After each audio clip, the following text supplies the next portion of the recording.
Hey guys, welcome back to my channel. இன்னைக்கு நாம இந்த டிராமாவோட எபிசோட் 9 தான் பார்க்க போறோம். இந்த சீரிஸை நீங்க கண்டினியூவா பாக்குறதுக்கு பிளேலிஸ்டோட லிங்க் டிஸ்கிரிப்ஷன்ல கொடுத்திருக்கேன், மறக்காம செக் பண்ணி பாருங்க. சரி, இப்ப வாங்க வீடியோக்குள்ள போகலாம். இந்த எபிசோட் ஸ்டார்டிங்ல பேபும் சார்லியும் மட்டும் பீட்டோட லேப்ல இருக்காங்க. அப்ப பீட் பேபுக்கு கால் பண்ணி கிம் இப்ப எனக்கு கால் பண்ணான். அவன் வில்லி கிட்டையும் ஸ்பெஷல் பவர்ஸ் இருக்கிறதா சொன்னானதும் அது எனக்கு எப்பவோ தெரியும்னு பேப் சொல்றான். பட் பீட்டோ வில்லியால டைம் ஸ்டாப் பண்ண முடியும்னு சொல்ல பேப் அடி கேட்டு ஷாக் ஆயிட்டு உடனே சார்லி கிட்ட ஓடி போறான். அப்ப வில்லி அங்க வந்து பேப பின்னாடி இருந்து அடிச்சு கீழே தள்ளிட்டு, எப்படி இருக்க பேப், பார்த்து ரொம்ப நாள் ஆகுது, என்ன மிஸ் பண்ணியான வில்லி பேப் மேல படுத்துட்டு கேட்க, பேபோ என்ன விர்ரா பொறுக்கி பையிலன்னு திட்டி அவனை தள்ளி விட்டுட்டு அவனை அடிக்க வரான். அப்ப வில்லி ஒரு சொடக்கு போடவும் அந்த இடமே ஃப்ரீஸ் ஆயிருது. அப்புறம் இவன் பேப கிஸ் பண்ணிட்டு சார்லி கிட்ட போறான். கொஞ்ச நேரம் கழிச்சு இந்த இடம் நார்மல் ஆயிருது. சோ இவன் உடனே சார்லிய பார்க்க ஓடி வர அந்த இடத்துல சார்லிய காணும். அந்த நேரத்துல வில்லி சார்லிய வீல் சேர்ல வச்சு வெளியே கூட்டிட்டு போயிட்டு இருக்கான். அத பேப் பார்த்தோட இவங்க கிட்ட வேகமா ஓடி வர வில்லி அகைன் அவனோட பவரை யூஸ் பண்ணி டைமை ஸ்டாப் பண்ணிடுறான்.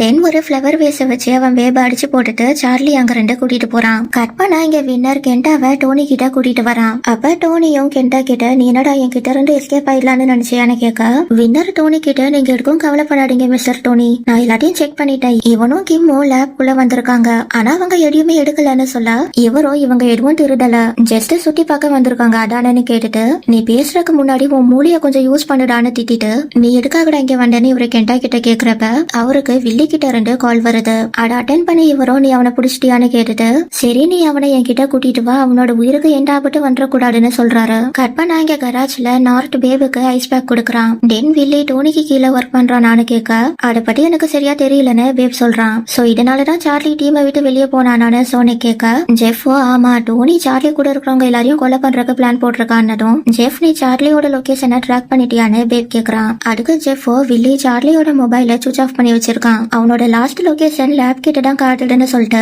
நான் மறுபடியும் ட்ராக் பண்ண முடியுதான்னு ட்ரை பண்ணி பாக்குறேன்னு சொல்ல, பேபோ இப்ப நம்மளுக்கு வில்லியோட இடம் தேவையில்லை, நீ அதுக்கு பதிலா டோனியோட லேப கண்டுபிடிச்சு சொல்லு, நாங்க போயிட்டு சார்லிய கூட்டிட்டு வரேன்னு சொல்லிட்டு இருக்கிறப்ப கிம், பீட் அண்ட் கிறிஸ் 3 பேரும் அங்க வராங்க. அப்ப கிம் மற்றவங்க கிட்ட, என்னால உங்களை அந்த இடத்துக்கு கூட்டிட்டு போக முடியும், ஆனா நாம அங்க போயிட்டு உயிரோட திரும்பி வருவோமான்றது எனக்கு தெரியலன்னு சொல்ல, பீட்டும் கிம்மும் கெண்டாவும் டோனியோட லேபுக்கு போனாங்க. இப்ப கெண்டா அங்க மாட்டிட்டு இருக்கான்னு சொன்னதும், ஏன்டா நீங்க 2 பேர் மட்டும் தனியா அங்க போனீங்கன்னு பேப் கேட்க, கிம்மோ எனக்கும் அங்க போகிறதுக்கு விருப்பம் இல்லதான், ஆனா உனக்கு தான் கெண்டாவை பத்தி தெரியுமே, அவன் யாரையுமே நம்ப மாட்டான், அதோட அவன் மற்றவங்களையும் ஆபத்துல தள்ளிவிட வேண்டாமேன்னு நினைச்சான்னு சொல்ல, சரி நீங்க அங்க என்ன பாட்டீங்கன்னு ஆலன் கேக்குறான். அதுக்கு கிம்மோ, டோனி நம்மள மாதிரியே தான் எக்ஸ்பெரிமெண்ட் பண்ணிட்டு இருக்கான், ஆனா அவன் அதை பவரை இன்க்ரீஸ் பண்றதுக்காக பண்ணிட்டு இருக்கான், அவன் நார்மல் பீப்புள ஸ்பெஷல் அல்ஃபாவா மாட்டிட்டு இருக்கான்னு சொல்ல, அவன் என்ன பவர்ஃபுல்லான ஆர்மியா கிரியேட் பண்ண பாக்குறானு நார்த் கேக்குறான். அதுக்கு கிம்மோ, கிட்டத்தட்ட அப்படிதானே சொல்லிட்டு, ஆனா அது அந்த அளவுக்கு ஈஸி கிடையாது, ஏன்னா நான் பாட்ட ஃபைல்ஸ வச்சு பாக்குறப்ப அந்த எக்ஸ்பெரிமெண்ட்னால வில்லிக்கு மட்டும்தான் பவர் கிடைச்சிருக்குன்னு சொல்றான். அப்போ இதனாலதான் வில்லிக்கு டைமை ஸ்டாப் பண்ற பவர் கிடைச்சிருக்கான்னு பேப் கேட்க,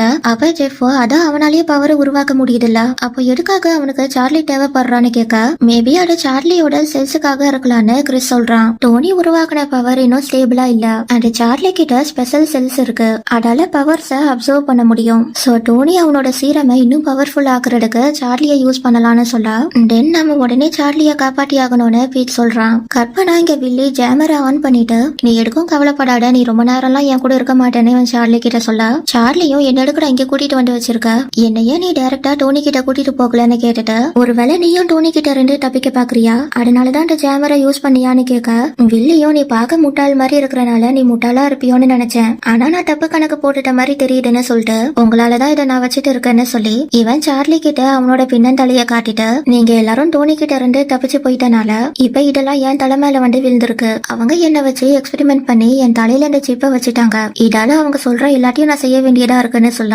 அதுக்கு சார்லியும், உனக்கு பண்ண விருப்பம் இல்லைன்னா அதை பண்ணாத, நம்ம 2 பேருக்கும் ஒரே எதிரிதான்னு சொல்ல, வில்லியும் என்ன மாட்டிடலான்னு நினைச்சு உன் டைமை வேஸ்ட் பண்ணிட்டு இருக்காத, டோனி உன்னை விட புத்திசாலியானவன், அவன் இந்த சிப்பை என் தலையில வச்சதுக்கான காரணமே நான் அவன் பேச்ச கேட்காம போனா ஒரு பட்டன்லயே என் கடையை முடிக்கிறதுக்குதான்னு சொல்லிட்டு இது எப்படி இருக்குன்னு கேட்க, சார்லியும் மேபி பீட்டோட லேப்ல அந்த சிப்பை ரிமூவ் பண்ண முடியும்னு சொல்றான். அதை கேட்டு வில்லியும், நான் கொஞ்ச நேரத்துக்கு முன்னாடி நீ புத்திசாலின்னு சொன்னதை வாபஸ் வாங்கிக்கிறேன், நீ என்ன நாடெல்லாம் ட்ரை பண்ணிருக்க மாட்டேன்னு நினைச்சிட்டு இருக்கியான்னு கேட்டுட்டு அது எதுவுமே ஒர்க் ஆகலன்னு கட்டுறான், அதனாலதான் இப்ப நான் உன்னை யூஸ் பண்றேன்னு சொல்ல, சார்லியும், அப்ப நீ இந்த ரிஸ்க் எல்லாம் எடுக்கிறதுக்கான காரணம் உன்னோட ஃப்ரீடமை திரும்ப வாங்குறதுக்கானு கேட்க, வில்லியும், ஆமா நான் என்னோட ஃப்ரீடம்காக என்ன வேணாலும் பண்ணுவேன்னு சொல்றான். கற்பனா இங்க வின்னர் டோனி கிட்ட ஓடி வந்துட்டு, மிஸ்டர் டோனி, வில்லியோட ஜிபிஎஸ் சிக்னல் மறைஞ்சு போச்சு, இப்ப அவனுக்கு என்ன ஆச்சுன்றது எங்களுக்கு தெரியலன்னு சொல்ல, டோனியும் அவன் செத்து இருந்தாலும் பரவாயில்ல, எனக்கு அவனும் சார்லியும் இங்க வந்தாகணும்னு போகணும்னு சொல்றாரு. தென் இங்க ஒரு இடத்துல கெண்டாவை கெட்டி போட்டு வச்சிருக்காங்க. அப்ப வின்னர் அங்க வந்துட்டு ஏன்டா என்ன இப்படி தொல்லை பண்றீங்க, நான் அந்த வில்லியையும் சார்லியையும் கண்டுபிடிக்கலன்னா என் கடை முடிஞ்சதுன்னு இவன் கெண்டா கிட்ட புலம்பிட்டு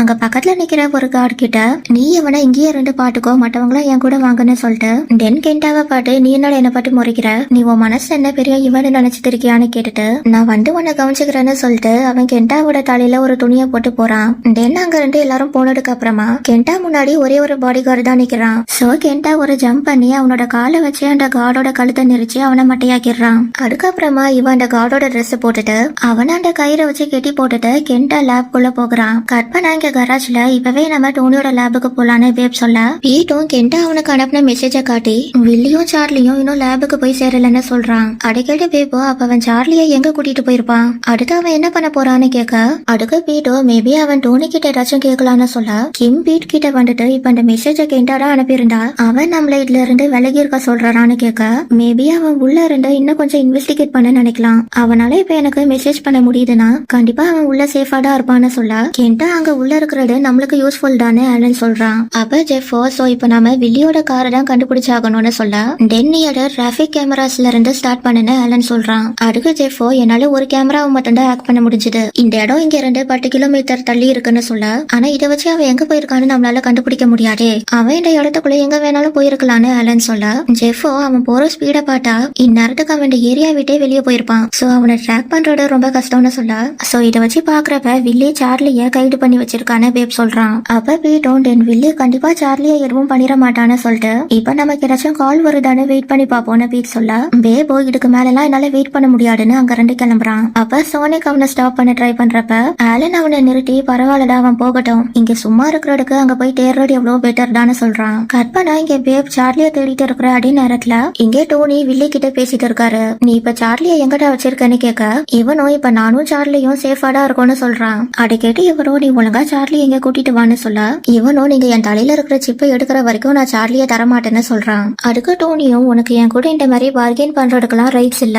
நான் ஜஸ்ட் ஒரு பட்டன் அமுக்குனா போடும் நீ ஸ்பாட்லயே செத்துருவேன்னு சொல்ல வில்லியும் தாராளமா பண்ணுங்க யார் வேண்டான்னு சொன்னா நீங்க அப்படி பண்ணீங்கன்னா சார்லியும் என் கூட சேர்ந்து சாவான்னு சொல்லிட்டு நான் அடுத்த ரேஸ் வரைக்கும் தான் வெயிட் பண்ணுவேன், நான் சார்லியை எப்படி உங்ககிட்ட தருவேன்றத பத்தி நான் அப்புறமா சொல்றேன், அண்ட் நீங்க யார வேணாலும் அனுப்பி விடுங்க ஆனா அவங்க கிட்ட சிப்பை ரிமூவ் பண்ற டிவைஸ கொடுத்து விடுங்கன்னு சொல்ல இவரும் நான் உனக்கு வாழ்க்கை கொடுத்தா நீ எனக்கு துரோகம் பண்றியாடான்னு கேட்க வில்லியும் இது எனக்கு நியாயமாதான் தெரியுது, உங்களுக்கு சார்லி கிடைப்பான் எனக்கு என்னோட ஃப்ரீடம் கிடைக்கும்னு சொல்லிட்டு நீங்க ஒரு தடவையாச்சும் நேர்மையா நடந்துக்கோங்கன்னு சொல்லிட்டு காலை கட் பண்ணிடுறான். கட் பண்ண இங்க கராஜ்ல எல்லாரும் வெயிட் பண்ணிட்டு இருக்கிறப்ப ஏதாச்சும் நியூஸ் கிடைச்சுதான்னு ஜெஃப் பீட் கிட்ட கேக்குறான். அதுக்கு பீட்டும் இல்லன்னு தலையாட்ட பேபோ இன்னும் திரும்ப வரல, அவனுக்கு ஏதாச்சும் ஆயிருக்குமோன்னு எனக்கு பயமா இருக்குன்னு சோனிக் சொல்ல ஆலனும் டைம் பார்த்துட்டு அவனுக்கு எதுவும் ஆயிருக்காடுன்னு சொல்லிட்டு நீங்க எல்லாரும் போயிட்டு ரெஸ்ட் எடுங்க, பேப் வர வரைக்கும் நான் இங்க இருந்து பாத்துக்கிறேன்னு மத்தவங்க எல்லாரையும் அனுப்பி விடுறான். அதுக்கப்புறமா இவனும் ஜெஃபும் மட்டும் கராஜ்ல இருக்காங்க. கட் பண்ண இங்க பீட்டும் கிறிஸும் பீட்டோட வீட்டுக்கு வந்ததும் நான் டோனியோட பையன்றத ஏன் நீ மற்றவங்க கிட்ட சொல்லலன்னு கிறிஸ் கேட்க அதுக்கான கரெக்டான டைம் இது கிடையாது, இப்ப இத பத்தி அவங்க கிட்ட சொல்றதால பிரச்சனை இன்னும் பெருசா தான் ஆகும்னு பீட் சொல்ல அவங்க இதை ஏற்றுப்பாங்கன்னு நீ நினைக்கிறியான்னு கிறிஸ் கேக்குறான். அதுக்கு பீட்டும் வாய்ப்பு இல்லன்னு தான் நினைக்கிறேன், நீ ஆரம்பத்துல இருந்தே இதை எல்லார்கிட்ட ரெண்டும் மறைச்சிருக்கன்னு சொல்லிட்டு பட் நீ அத டோனி சைட்ல இல்லன்றது மட்டும் எல்லாருக்கும் தெரியும்னு சொல்ல தென் நீ என்ன நம்புறியான்னு கிறிஸ் கேக்குறான். அதுக்கு பீட்டும் எந்த பதிலும் சொல்லாம அங்க ரெண்டு ஏஞ்சி போறப்ப அப்போ நீயும் என்ன நம்பலையான்னு கிறிஸ் கேட்டுட்டு நான் டோனியோட பையன்றதுக்காக நீ என்ன வெறுக்கிறியான்னு கேட்க பீட்டும் கிறிஸ் முன்னாடி வந்து நின்னுட்டு இப்போ என்னால அதுக்கு பதில் சொல்ல முடியாது, பட் இப்ப நானும் மற்றவங்களும் உன்னை நம்பணும்னா நீ அந்த சீரமை ஃபர்ஸ்ட் கம்ப்ளீட் பண்ணுன்னு சொல்றான். கட் பண்ண இங்க கராச்சில இவங்க பேப்காக வெயிட் பண்ணதுல ஜெஃப் அங்கேயே படுத்து தூங்கிடுறான். அப்ப பேப் அங்க வரவும் ஆலன் பேப் கிட்ட வந்துட்டு நீ ஏதாச்சும் கண்டுபிடிச்சியாடான்னு கேட்க பேபோ எனக்கு எதுவும் கிடைக்கலன்னு சொல்லிட்டு கீழே உட்கார்றான். நான் இந்த ஏரியாவை கிட்டத்தட்ட 10 தடவை சுத்தி வந்துட்டேன் அப்பவும் எனக்கு எதுவும் கிடைக்கலன்னு சொல்ல அதுக்கு ஆலனும் எனக்கு தெரிஞ்சு அவன் ரொம்ப நாள் முன்னாடியே இந்த பிளான் போட்டிருப்பான், சோ இப்போதைக்கு நாம வீட்டோட ஸ்பை கிட்ட இருந்து வர மெசேஜுக்கு தான் வெயிட் பண்ணணும்னு சொல்ல அதை கேட்டு பேபோ இந்த வெயிட் பண்ணணும்ன்ற வேர்டை கேட்டாலே எனக்கு எரிச்சலா இருக்குன்னு சொல்றான். அதை கேட்டு ஆலனும் பேப் பக்கத்துல இருந்து உட்காந்துட்டு அது எனக்கும் தெரியும் பட் இப்ப நம்மளால வேற என்ன பண்ண முடியும்னு கேட்டுட்டு நீ உன்னால முடிஞ்ச வரைக்கும் நல்லா பண்ணடான்னு கொஞ்சம் ஆறுதலா பேசிட்டு நீ கொஞ்ச நேரம் தூங்கு, நீ எஞ்சதுக்கு அப்புறமா மறுபடியும் நம்ம போய் தேடலான்னு சொல்ல பேபோ அதை கேட்டு ஆலனோட தோல்ல சாஞ்சிக்கிறான். கட் பண்ண இங்க டோனியோட லேப்ல ஒரு செக்யூரிட்டி கார்டு இங்க எல்லாரும் கரெக்டா இருக்காங்களான்னு செக் பண்ணிட்டு இப்ப எல்லாரும் உங்க இடத்துக்கு போய் நில்லுங்கன்னு சொல்ல அதை கேட்டு மற்றவங்களும் ரெண்டு பேரா பிரிஞ்சு போறாங்க. அப்ப கடைசியா இருந்த ஒருத்தன் கெண்டாவை பார்க்க கெண்டாவும் அவனை ஃபாலோ பண்ணி போறான். தென் அடுத்த நாள் காலையில ஆலனுக்கு ஹாஸ்பிட்டல்ல இருந்து கால் வருது. அத ஜெஃப் அட்டன் பண்ணி பேசுறப்பதான் அவனுக்கு ஆலனுக்கு ஒரு சர்ஜரி பண்ண வேண்டியது இருக்குன்றதே தெரிய வருது. இவன் அந்த காலை பேசி முடிச்சதுக்கு அப்புறமா ஆலன் அங்க வந்து யார் கால் பண்ணதுன்னு கேட்க ஜெஃப் ஹாஸ்பிட்டல்ல இருந்து கால் பண்ணாங்கன்னு சொல்லிட்டு உனக்கு என்ன பிரச்சனைன்னு கேக்குறான். அதுக்கு ஆலனும் ஒன்னும் இல்ல ரெகுலர் செக்அப் தான் சொல்லி சமாளிக்க பாக்க ஆனா ஜெஃபோ என்கிட்ட பொய் சொல்லாம ஒழுங்கா உண்மையா சொல்லு, நீ ஏன் என்ன ஒரு ஸ்ட்ரேஞ்சரா பாக்குற ஆர் என்னால உன்னை பாட்டுக்க முடியாதுன்னு நினைக்கிறியான்னு கேட்க அதை கேட்டு ஆலனோ எனக்கு இருக்கிறது கிரானிக் ஸ்பைனல் நர்வ் கம்ப்ரெஷன், அதனால நான் சீக்கிரமா சர்ஜரி பண்ணி ஆகணும்னு டாக்டர் சொல்றாரு. இந்த பிரச்சனை என்னோட கடைசி ரேஸ்ல ஆரம்பிச்சது, இதனாலதான் நான் ரேசிங்க விட வேண்டியதாயிருச்சுன்னு சொல்லிட்டு இப்ப நான் சர்ஜரி பண்ணிக்கிட்டா அதுல இருந்து ரெக்கவர் ஆறதுக்கு எனக்கு மாச கணக்காகும், அதனாலதான் நான் அதை தள்ளி போட்டுட்டு இருக்கேன்னு சொல்லிட்டு இதை உன்கிட்ட நான் சொல்லாம இருந்ததுக்கு சாரின்னு சொல்ல ஜெஃபோ இவ்வளவு பெரிய விஷயத்த எதுக்காக நீ என்கிட்ட சொல்லவே இல்லைன்னு கேக்குறான். அதுக்கு ஆலனோ நான் இதை உன்கிட்ட இருந்து மறைக்கணும்னு நினைக்கலன்னு சொல்ல ஜெஃபோ நம்ம ஒன்னா ஒரே வீட்டுல வாழ்ந்துட்டு இருக்கோம், நீ என்கிட்ட எல்லாத்தையும் ஓபனா பேசணும்னு நான் எதிர்பார்க்கறேன்னு ஜெஃப் சொல்ல ஆலன் மறுபடியும் அவன் கிட்ட சாரி கேக்குறான். அதை கேட்டு ஜெஃபோ சரிவா நம்ம ரெண்டு பேரும் ஒன்னா போயிட்டு டாக்டரை பாக்கலாம்னு சொல்ல ஆலனும் இப்ப வேண்டாம் ஆனா நான் உனக்கு ப்ராமிஸ் பண்றேன் இந்த பிரச்சனை முடிஞ்சதுக்கு அப்புறமா நீயே என்ன ஹாஸ்பிட்டல் கூட்டிட்டு போன்னு சொல்ல ஜெஃபோ நீ எல்லாரையும் விட பெரியவனா இருக்கலாம் ஆனா அதுக்காக நீ எல்லாத்தையும் தனியா ஹேண்டில் பண்ணணும்ன்ற அவசியம் இல்லைன்னு சொல்லிட்டு நான் சின்ன பையனா இருந்தாலும் பரவாயில்ல நீ என்னோட சப்போர்ட் எடுத்துக்கலாம்னு சொல்ல ஆலனோ தேங்க்ஸ் தான்னு சொல்லிட்டு அவனை ஆக்ட் பண்ணிக்கிறான். கற்பனா இங்க லேப்ல கிறிஸ் பீட்டை பத்தி நினைச்சிட்டு இருக்கிறப்ப டச் அவன் பக்கத்துல வந்துட்டு என்னாச்சு டயர்டா இருக்கியா உன் மைண்ட் வேற எங்கேயோ இருக்கிற மாதிரி தெரியுதுன்னு கேட்க கிறிஸும் அப்படிலாம் ஒண்ணும் இல்ல நான் நல்லாதான் இருக்கேன்னு சொல்றான். அப்ப லியோ சார்லியா நினைச்சு நீ கவலையா இருக்கியான்னு கேட்க கிட்டத்தட்ட அந்த மாதிரி தானே கிறிஸ் சொல்லிட்டு இங்க வந்து உட்கார டச்சும் லியோவும் அவன் பக்கத்துல வந்து உட்காந்துட்டு நாம எல்லாரும் டீம்மேட்ஸ்னால நீ எங்க கிட்ட என்ன வேணாலும் ஷேர் பண்ணலாம்னு சொல்ல அதை கேட்டு கிறிஸும் இத்தனை நாளா என்ன நம்பினவங்க இப்ப என்ன நம்பலன்னு சொல்லிட்டு பட் இது ஒன்னும் பெரிய விஷயம் கிடையாதுன்னு இவங்க ரெண்டு ஏண்டிக்க டச்சும் லியோவும் அவனை பிடிச்சி உட்கார வைக்கிறாங்க. ஆனா நம்பிக்கைன்றது முக்கியமான விஷயம் தானே டச் சொல்ல பட் அவன் தான் என்ன நம்பலையே இதுக்கப்புறம் நான் என்ன பண்றதுன்னு கிறிஸ் கேட்க டச்சும் தென் நீ அவனுக்கு உன் மேல நம்பிக்கை வர மாதிரி நடந்துக்கோ, ஒருத்தர் நம்மள நம்பிக்கையோட பாக்குறதுக்கும் நம்பிக்கை இல்லாம பாக்குறதுக்கும் டிஃபரன்ஸ் இருக்குன்னு சொல்ல கிறிஸோ பீட் இவனை பார்த்ததை பத்தி நினைச்சு பாக்குறான். அப்ப டச் இது ரிலேஷன்ஷிப் ப்ராப்ளமானு கேட்க கிறிஸோ எனக்கு அதை பத்தி எல்லாம் தெரியல நாங்க இது வரைக்கும் அதை பத்தி எல்லாம் பேசினது இல்லன்னு சொல்லிட்டு பட் நான் இதுல எல்லாம் சீரியஸா இல்லன்னு சொல்றான். கற்பனா இங்க டோனியோட லேப்குள்ள கெண்டா சுட்டிட்டு இருக்கிறப்ப அவனுக்கு எதிரில வின்னரும் அவனோட ஆளுங்களும் வராங்க. சோ கெண்டா உடனே சைட்ல மறைஞ்சு நின்னுட்டு அப்படியே அந்த ஆளுங்களுக்கு பின்னாடி போய் மிங்கிள் ஆயிடுறான். தென் அங்க இருந்து நைஸா விலகி வந்துட்டு இவன் ஸ்டார்டிங்ல இவனை கெட்டி போட்ட இடத்துக்கே வந்துற இவன் இங்க வந்ததுக்கு அப்புறமா வின்னரும் அங்க வரான். இவன் கிட்ட வந்துட்டு என்னடா நல்லா என்ஜாய் பண்ணியான்னு கேட்க கெண்டா அந்த செக்யூரிட்டி கார்டோட வாயை கெட்டி போட்டனால அவனால பேச முடியல, அதனால அவனும் சட்டம் மட்டும் கொடுக்க வின்னரும் நீ என்னடா சொல்ல வர ஒழுங்கா சொல்லி எனக்கு எதுவுமே புரியலன்னு சொல்லிட்டு இவன் அவனை போட்டு அடிக்க அவனும் மயங்கி விழுந்துடுறான். அதுக்கப்புறமா இவன் அந்த துணியை எடுத்து பாக்குறப்பதான் இவன் இவனோட ஆளியே அடிச்சிருக்கான்றது தெரிய வருது. அது தெரிஞ்சதும் இவன் அங்க இருக்கிற மற்ற செக்யூரிட்டி கார்ட்ஸோட மாஸ்க ரிமூவ் பண்ண சொல்ல அந்த செக்கிங்ல கெண்டா அவங்க கிட்ட மாட்டிக்கிறான். கற்பனா இப்ப எல்லாரும் ஆலனோட வீட்ல இருக்காங்க. அப்ப பீட் அங்க வந்து எனக்கு ஒரு புது இன்ஃபர்மேஷன் கிடைச்சிருக்கு, வரப்போற ரேஸ்ல வில்லியும் டோனியும் மீட் பண்ணிக்க போறாங்க, அங்க வச்சுதான் வில்லி டோனி கிட்ட சார்லிய கொடுக்க போறான்னு சொல்ல ஆனா இதுல ஏதோ சரியில்லாத மாதிரி இருக்கே, ரேஸ் ட்ராக்ல கூட்டமா இருக்கும் இவங்க அந்த இடத்துல ஏன் மீட்டிங் வைக்க போறாங்கன்னு நார்த்து கேட்க பேபோ உன்னோட ஸ்பை நம்பிக்கையானவனான பீட் கிட்ட கேக்குறான். அதுக்கு பீட்டும் இந்த இன்ஃபர்மேஷன் எனக்கு கெண்டா கிட்ட இருந்து வந்தது, சோ நான் அது உண்மையான செக் பண்றதுக்கு வேற ஒரு ஆள் அனுப்புனேன், அதுபடி வரப்போற ரேஸ்ல ரெஸ்கியூ டீமோட நேம் மாறி இருக்கு அண்ட் அது நம்ம சிஸ்டம் சேர்ந்தது கிடையாதுன்னு சொல்ல அது கேட்டு ஆலனும் டோனிக்கு என்னடா சார்லி தேவைப்பட்டாலும் அவன் நேரடியா அந்த இடத்துக்கு வரமாட்டான் ஏன்னா எல்லாரும் அவன் இறந்துட்டான்னு நினைச்சிட்டு இருக்காங்கன்னு சொல்ல பட் வில்லி நிஜமாலேயே சார்லிய ரேஸ் ட்ராக்ல வச்சுதான் டோனி கிட்ட கொடுக்க போறதா இருந்தா நமக்கு சார்லிய காப்பாற்றுறதுக்கு ஒரு சான்ஸ் இருக்குன்னு வெப் சொல்றான். கற்பனா அன்னைக்கு நைட்டு கிம் கெண்டாவை நினைச்சு ஸ்மோக் பண்ணிட்டு இருக்க அதே நேரத்துல இங்க கராஜ்ல சோனிக் ஆலனை தனியா கூட்டிட்டு வந்துட்டு நீ நிஜமாலுமே டீனை ரேசிங் பண்ண விட போறியான்னு கேக்குறான். அதுக்கு ஆலனும் நான் ஏன்டா அதை பண்ணக்கூடாது, வில்லிய நாம கார்னர் பண்றதுக்கு நம்மளுக்கு 2 கார் தேவைப்படும்னு சொல்ல சோனிக்கும் நான் இப்படி சொல்றேன்னு தப்பா நினைச்சுக்காது, ஆனா வில்லி நம்ம ஏரியாக்குள்ளேயே வந்து சார்லிய கிட்னாப் பண்ணிட்டு போயிருக்கான், சோ நம்ம டீமுக்குள்ள ஒரு ஸ்பை இருக்க வாய்ப்பு இருக்குன்னு சொல்ல ஆலனும் நீ என்ன சொல்ல வரேன்னு எனக்கு தெரியுதுதான்னு சொல்றான். அதுக்கு சோனிக்கும் அப்ப நீ முன்னாடி நடந்ததுல இருந்து எதையுமே கட்டுக்கலையா, நீ அது எல்லாத்தையுமே மறந்துட்டியான்னு கேட்க ஆலனும் நான் எதையும் மறக்கல பட் ஒருத்தர் மாறுவாங்கன்ற நம்பிக்கை எனக்கு இருக்கு, எல்லாருக்கும் செகண்ட் சான்ஸ் கொடுக்கலாம் அதுல தப்பு இல்லன்னு சொல்லிட்டு நீயும் கொஞ்சம் அவனை நம்புடான்னு சொல்லிட்டு போறப்ப டீன் அந்த இடத்துக்கு வரான் அண்ட் ஆலனும் எதுவும் சொல்லாம அங்க இருந்து போயிட சோனிக் டீனை பார்த்ததும் அங்க இருந்து போக பாக்குறான். அப்ப டீனும் சோனிக் நீ என்ன நம்பலன்னு எனக்கு தெரியும்னு சொல்ல இவனும் ஆமா நான் ஒண்ணு நம்பல, நீ ஆல்ரெடி எல்லாரையும் ஏமாட்டி இருக்க, சோ நீ மறுபடியும் அதை பண்ண மாட்டேன்றத நான் எப்படி நம்புறதுன்னு கேட்க டீனும் நீ அப்படி நினைக்கிறதுல எந்த தப்பும் இல்லன்னு சொல்லிட்டு பட் நான் நம்பிக்கையானவன்டான்றத நாளைக்கு நான் உனக்கு ப்ரூவ் பண்றேன்னு சொல்றான். கற்பனா இங்க கிறிஸ் வீட்டை பாக்குறதுக்கு அவன் வீட்டுக்கு வந்திருக்கான். அப்ப அப்ப பீட்டும் ஏதாச்சும் முக்கியமான விஷயமானு கேட்க கிறிஸும் அதெல்லாம் ஒண்ணும் இல்ல, நான் உன்னை நேர்ல பார்த்து சில விஷயம் பேசி கிளியர் பண்ணலான்னு வந்தேன். அது உன்னோட ட்ரஸ்ட் பத்தின்னு சொல்லவும் என்னோட ட்ரஸ்ட் உனக்கு அவ்வளவு முக்கியமான பீட் கேக்குறான்.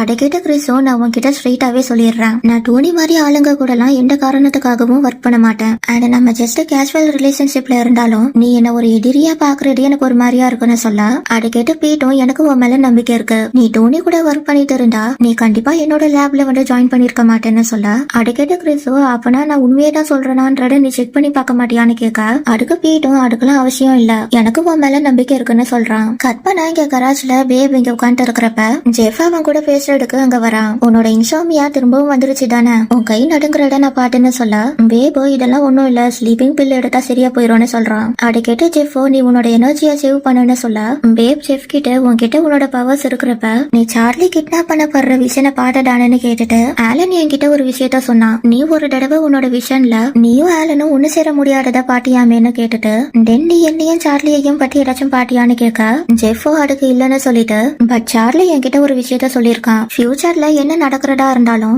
அதை நம்மளால மாட்ட முடியும், அந்த சிச்சுவேஷன்ல நம்ம என்ன பண்றோம்ன்றதுதான் முக்கியம்னு சொல்லிட்டு எனக்கு உங்க மேல நம்பிக்கை இருக்கு, நீயும் சார்லியும் மறுபடியும் ஒண்ணு சேருவீங்கன்னு சொல்றான். கட் பண்ண அடுத்த நாள் எல்லாரும் ரேஸுக்கு ப்ரிப்பேர் ஆயிட்டு இருக்காங்க. பட் இன்னும் அந்த இடத்துக்கு வில்லி வந்து சேரல. சோ அவன் இங்க வருவானா மாட்டானானே இவங்க 3 பேரும் பேசிக்கிறாங்க. அப்ப பேப் ஆலன் கிட்ட வில்லி இங்க வராம போயிட்டா நம்ம என்ன பண்றதுன்னு கேட்க ஆலனும் இப்ப பொறுமையா இருறா நம்ம பாத்துக்கலாம்னு சொல்றான். தென் ரேஸ் ஆரம்பிக்க இன்னும் 1 நிமிஷம் தான் இருக்கு. அதனால இவங்க 3 பேரும் அவங்களோட காருக்கு போறாங்க. தென் ரேஸ் ஆரம்பிக்கிறதுக்கு கொஞ்ச நேரத்துக்கு முன்னாடி வில்லி அங்க வந்துடுறான். அப்ப ஆலனும் எல்லாரும் ரெடியா இருங்க, என்ன நடந்தாலும் சரி நீங்க எல்லாரும் போக்கஸ்டாவே இருங்கன்னு சொல்றான். அதுக்கப்புறமா ரேஸும் ஸ்டார்ட் ஆகுது. ஃபர்ஸ்ட் பிளேஸ்ல வில்லி இருக்கான் அண்ட் அவனுக்கு பின்னாடி பேப் போக 3rd and 4th பிளேஸ்ல டீனோ நார்த்தும் இருக்காங்க. இப்ப வில்லியோட பிளான காட்டுறாங்க. ட்ராக்ல கண்டெய்னர்ஸ் இருக்கிற இடத்துல நிறைய பிளைண்ட் ஸ்பாட்ஸ் இருக்கும், அந்த இடத்துல நம்மளோட மீட்டிங் பாயிண்ட வச்சுக்கலான்னு இவன் டோனி கிட்ட சொல்றப்ப அது எப்போன்னு டோனி கேக்குறாரு. அதுக்கு வில்லியும் ரெஸ்கியூ டீம் ரேசிங் ட்ராக் பக்கத்துலயே இருப்பாங்க, சோ நீங்க உங்களோட ஆளை ரெஸ்கியூ டீம்ல போடுங்க, அது ஒன்னும் அந்த அளவுக்கு கஷ்டம் கிடையாதுன்னு சொல்ல இங்க அந்த ரெஸ்கியூ கார்ல வின்னர் வெயிட் பண்ணிட்டு இருக்கான். அண்ட் இங்க டோனி அந்த மீட்டிங் ஸ்பாட் எங்க இருக்குன்னு கேட்க வில்லியும் கண்டெய்னர்ஸ்க்கு நடுவுல இருக்கிற கேப் குள்ளன்னு சொல்றான். தென் ரேஸ்ல இது வரைக்கும் எல்லாரும் அதே பொசிஷன்ல தான் மெயின்டைன் பண்ணிட்டு இருக்காங்க. அப்ப ஆலனும் எல்லாரும் ரெடியா இருங்கடான்னு சொல்ல இப்ப இவங்க சைடோட பிளான காட்டுறாங்க. நாளைக்கு நம்மளோட ஏம் வில்லியோட பிளான தோக்கடிக்கிறது தானு சொல்ல பீட்டோ நான் ஒரு ரேஸ் அபிஷியலா மாறுவேஷம் போட்டு அங்க இருக்கிற வழியை பிளாக் பண்றேன்னு சொல்றான். அதே மாதிரி இங்க பீட்டும் கிம்மும் சேர்ந்து அந்த கண்டெய்னரை தூக்குறாங்க. அந்த பேபோ அவங்களோட மீட்டிங் ஸ்பாட் கண்டிப்பா அந்த கண்டெய்னர்ஸோட கேப் குள்ள தான் நடக்கும், சோ நம்ம அவன் அந்த ரூட்ல போக விடக்கூடாதுன்னு பேப் சொல்றான். அப்ப நார்த்தோ யாராச்சும் நம்மள பார்த்துட்டா என்ன பண்றது, அங்கதான் நிறைய கேமராஸ் இருக்குமேன்னு சொல்ல இங்க ஜெஃப் அந்த கேமராஸ ஃபுல்லா ஹேக் பண்ணிடுறான். சோ இப்ப யாராலையும் ரேஸ் ட்ராக்குள்ள என்ன நடக்குதுன்றத பார்க்க முடியாது. அப்ப சோனிக்கும் எங்க வேலை முடிஞ்சதுன்னு ஆலன் கிட்ட சொல்ல ஆலன் உடனே மற்றவங்க கிட்ட இப்ப பிளான ஸ்டார்ட் பண்ணுங்கடான்னு சொல்றான். தென் நார்த் வில்லி முன்னாடி போய் பிளாக் பண்ண டீன் வில்லியோட ரைட் சைட்ல போய் பிளாக் பண்றான் அண்ட் பேப் பின்னாடி இருந்து வில்லிய லாக் பண்றான். இப்படியே இவங்க கொஞ்ச தூரம் போயிட்டு இருக்க மற்ற கார்ஸ் எல்லாமே அவங்கள ஓவர்டேக் பண்ணி முன்னாடி போயிருது. இப்ப இவங்க 4 பேர் மட்டும்தான் இந்த இடத்துல இருக்காங்க. அப்ப பேப் நார்த் கிட்ட இப்ப உன் வேலையை காட்டுடான்னு சொல்ல நார்த் உடனே பிரேக் போட்டுறான். சோ வில்லி அந்த கார்ல மூடாம இருக்கிறதுக்கு இவங்க உடனே காரை திருப்பிற இப்ப வில்லி இவங்க பிளான் பண்ண வழியில போயிட்டு இருக்கான் அண்ட் பேபும் டீனோ அவனை ஃபாலோ பண்ணிட்டு வராங்க. தென் அவங்களோட கார்ஸ் அந்த இடத்த கிராஸ் பண்ணதும் கிம் அந்த கண்டெய்னரை இறக்கி வச்சு அந்த வழியை பிளாக் பண்ணிடுறான். தென் பீட்டோட ஆலன் கிட்ட இன்ஃபார்ம் பண்ண ஆலனும் இப்ப எல்லாம் நம்மளோட பிளான் படி தான் போயிட்டு இருக்கு, வில்லி நம்மளோட டிராப்ல மாட்டிக்கிட்டான்னு சொல்றான். தென் இங்க பேப் வில்லிய சேஸ் பண்ணிட்டு வரப்ப வில்லி பேபோட காரை இடிக்கிற மாதிரி கிட்ட வர பேபோட கார் ஸ்கிட் ஆகி சைடா போய் நின்னுருது. பேபோ உடனே காரை விட்டு இறங்கிட்டு அவன் வில்லி இருக்கிற இடத்துக்கு ஓடி போறான். அதே நேரத்துல இங்க டீன் வில்லிய ஃபாலோ பண்ணிட்டு வந்துட்டு அவனை ஒரு இடத்துல வச்சு மடக்கி பிடிச்சிடுறான். கற்பனா இந்த இடத்துல வின்னர் ரொம்ப நேரமா வெயிட் பண்ணி பார்த்துட்டு இது வரைக்கும் யாரும் வரலனாலும் இவன் கார் எடுத்துட்டு அங்க இருந்து கிளம்புறான். அதே நேரத்துல இங்க பேப் வில்லிய போட்டு அடிக்க அந்த கேப்ல வில்லி அவனோட பவர்ஸை யூஸ் பண்ணாம இருக்கிறதுக்கு டீன் அவனோட கையில டேப்ப போட்டு சுடுறான். அப்ப பேபோ சார்லி எங்கடா இருக்கான்னு கேட்டுட்டு இருக்க ஆலன் அவங்க கிட்ட சீக்கிரமா அங்க இருந்து கிளம்புங்கடா, ஒரு ரெஸ்கியூ வேன் அந்த வழியா வந்துட்டு இருக்குன்னு சொல்றான். அந்த விஷயத்த டீன் கேட்டுட்டு அவன் பேப் கிட்ட சொல்ல வில்லியும் சார்லி உனக்கு வேணும்னா நீ எனக்கு ஒண்ணு தரணும்னு கேக்குறான். அதை கேட்டு பேபோ இது ஒண்ணுதான் உனக்கு குறைச்சல்னு சொல்லி அவன் மூஞ்சிலே குட்டிட்டு ஒழுங்கா சார்லி இருக்கிற இடத்த சொல்லிருன்னு அவன் கழுத்தை பிடிச்சி நேரிக்க அப்பவும் வில்லி இது எனக்கு பிடிச்சிருக்குன்னு சொல்றான். அதை கேட்டு பேப் இன்னமும் கடுப்பாயிட்டு இடுவாட உனக்கு பிடிச்சிருக்குன்னு அவன் இன்னும் ஃபோர்ஸாக அவன் கழுத்தை நெரிக்க பேப் அவனை விடுற அவன் சித்திர போறான்னு டீன் சொல்றான். அந்த நேரத்துல இவங்களுக்கு ரெஸ்கியூ வேன் வர சவுண்ட் கேட்கவும் பேப் வில்லிய அடிச்சு அவனை மட்டையாக்கிட்டு இவங்க 2 பேரும் வில்லிய அவனோட கார்ல உட்கார வைக்கிறாங்க. தென் பேபும் வில்லியோட கார்ல வந்து உட்கார டீனும் பேப் கிட்ட நீ கிளம்பு இவங்களை நான் பாட்டுக்கிறேன்னு சொல்லிட்டு அவன் கார்ல போய் உட்காடுறான். அப்ப ஆலன் டீன் கிட்ட பேப் அங்க 2 எஸ்கேப் ஆற வரைக்கும் நீ கொஞ்சம் அவங்கள சமாளிடான்னு சொல்ல சொல்ல டீனும் ஓகே நான் பாத்துக்கிறேன்னு சொல்றான். அந்த நேரத்துல வின்னர் அங்க வந்துற டீனும் வின்னருக்கு முன்னாடி அந்த காரை ஸ்டாப் பண்றான். அத பார்த்து வின்னரும் இந்த பையனுக்கு உண்மையிலேயே தைரியம் ஜாஸ்தி தான்னு சொல்லிட்டு உன் மனசுல என்ன நீ ஒரு சூப்பர் ஹீரோன்ற நினைப்பான்னு இவன் சொல்ல டீன் வின்னரை நோக்கி வேகமா வரான். அண்ட் வின்னரும் டீன் கிட்ட வேகமா வர பேப் அந்த இடத்தை விட்டு வெளியே போற நேரத்துல அங்க ஒரு பிளாஸ்ட் நடக்குது. அந்த சட்டம் கேட்டு இங்க ஆலன் டீனை கூப்பிட அந்த சைட்ல இருந்து எந்த ரிப்ளைவும் வரல. அண்ட் இதோட எபிசோட் 9 முடியுது. இந்த வீடியோ பிடிச்சிருந்தா லைக் கமெண்ட் அண்ட் ஷேர் பண்ணுங்க. அண்ட் இந்த மாதிரி நிறைய வீடியோஸ் பாக்குறதுக்கு என்னோட சேனலை மறக்காம சப்ஸ்கிரைப் பண்ணிட்டு அந்த பெல் ஐக்கானையும் கிளிக் பண்ணி விட்டுருங்க. தேங்க்ஸ் ஃபார் வாட்சிங். See you in next video.